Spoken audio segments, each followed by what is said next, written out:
ប្រមន្ត្រីសង្ឃខេត្តស្រុកព្រមទាំងប្រជាធិការប្រសង់នៅទឹកដីនៃកម្ពុជាក្រោមដែលបាននិមន្តមកលះបង់ពេលវេលាដ៏មានតម្លៃដែលបានចូលរួមក្នុងពិធីបុណ្យ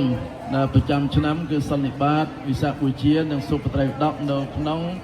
វត្តពុទ្ធសាសនារង្សីដែលរៀបចំសហការជាមួយនឹងពុទ្ធិកាសមាគមសង្ឃមេត្រាអាមេរិកហើយក្នុងនាមពុទ្ធិកាសមាគមសង្ឃមេត្រាអាមេរិកក៏ដូចជាក្នុងនាមលោកគ្រូស្រីពុទ្ធថន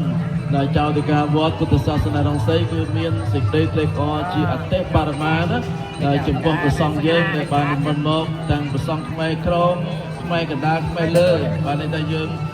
មានពុទ្ធិកាសមាគមគឺថាសាមគ្គីភាពและសហការគ្នាណាក្នុងការរួមយ៉ាងម៉េចដើម្បីធ្វើឲ្យ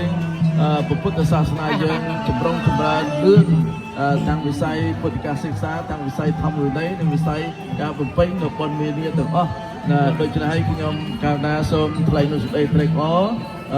ជំនួសពុទ្ធិកាសមាគមសង្ឃមេត្រាអាមេរិកក៏ដូចជាវត្តពុទ្ធសាសនារង្សី